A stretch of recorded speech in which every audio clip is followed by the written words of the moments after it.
dal leen ak jàmm Mame Mbaye Niang mi foowul kaful naka ngir jiite mairie ville bu Ndakaaru moo ngi bàkk fu ne naka ak fësal boppam ubbil yéenekaay bi Les Échos Mame Mbaye Niang ne naka booleem ñiy laaj naka mairie bu Ndakaaru moom képp naka moo si wax lu jëm ci wàlluma programme maam ne fii la ñu gis naka ay DG ak ministre yu bari yoo xamante ni seeni téléphone naka kenn daaw leen jot ku leen woo duñ ko jël naka tey jii ñoom ñëw taxaw rek bëgg a dagaan baatu askan wi loolu ci yëfi tappale dong la bokk Mame Mbaye Niang ak suñu naataangooy ne yabaate weesul nga ne dangay taal réew mi saa si tembe ndax dangaa taxawee point faible loolee warul doon sax xalaatu nit rawatina koo xamante ni dangaa nama jiite ab gox wala ab réew pareegul de la mu ca teg daka mooy bu dee nag dangaa bëgg te amoo dayo ba wala sax xalaat ba soxor iñaan rek nga mën a def Walfadjri quotidien xëy naka rangale ay ministres yu bëree bëri ñoom ñëpp naka ñoo ngi seenu pëstaani tàccu yéenekaay bi naka bu yeboo ñu jafandu ba ne ngodd te xam ne naka ku ci lajj ci gox goxaat yi naka mooy sa noppalu ji amul c'est-à-dire ñu direeku ba ca pale ba naka fekkaat fa président ak audience bu bëri coow loole ka waral loolee ba président dikkee dégg du ne naka ci jamono ji Témoin quotidien du kenn ku muy Farba Ngom yéenekaay bi ne dafa wañ loxo protocole bu président ngir rek ñu recevoir waayam ja mais Farba Ngom mooy kan mooy ki fexe ba président mbooleem Sénégal yi dalal koo xamante ni moo def lu àdduna yëpp di ngawti ki ñuy ngawti nag ci jamono ji kay mooy Gaston Mbengue ak kàddu yamu yëkkati rek teg ko ci njabootu Njaaseen Vox Populi ne incitation à la haine dëgg la def nag waaye waa CNRA CORED ak SYNPICS nag daanu nañ ci ko Gaston Mbengue ak kàddu yamu yëkkati waaye Walfadjri moom am na ci part de responsabilité bu mag a mag sax waaye seenu pa directeur ba di Moustapha Diop ne Walfadjri nag mosul cautionné kàddu yi Gaston Mbengue Sud Quotidien ak Gaston Mbengue le Don King de l'arène nationale CORED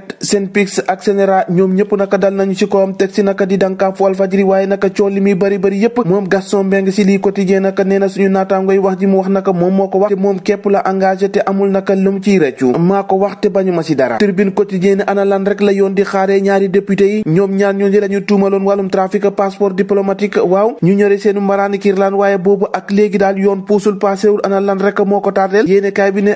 bi ne ay bu doon kuje gi naka konoon heure bi naka ñoo ngi leen di indil añ reer ndekki foofee ca Rëbës ñu jógee Rëbës naka daanu ci quotidien Les Échos naka yéenekaay bi di àddu naka ci wàllum koom-koom ne Sénégal ñàkk na lu ëpp 150 milliards ci atum 2020 loolee yëpp naka fu mu jaar yéenekaay bi ne fa mu jaar rek mooy perte de fiscale ndax ay fraude ak invasion fiscale enquête yéenekaay enquête na ba gis naka ni Chine bëgg a taxawee ak Afrique seenu président ba ne 9 programme naka ñoo ngi nii taxaw ngir rek lëkkale gi ak Afrique gën a dëgër ca ndaje moomee naka Kor Marème naka wax na fa la muy xaar ak la muy sàkku yëpp borub 10 milliards bi jëm naka ci wàllum DTS naka daal dinañ koy annulé waaye naka ñoom chinois yi fa ñu teg naka seenu gët ngir jàppale Afrique mooy ci wàllum formation santé numérique bi tey ñun ndimbal guddi ndimbal bëccëg kañ nañuy demal suñu bopp variant bu bees bi naka nekk ci yenn ci réew naka ci Afrique Sénégal naka ne duñu nangu kenn di ko fi indi taxaw nañu tembe ngir Sénégal rek mën a mucc ci boobule jàngaro moo gën daal lu mu ci doon nu ne ñoo ko déggandoo jàngeen jëf ba ëllëg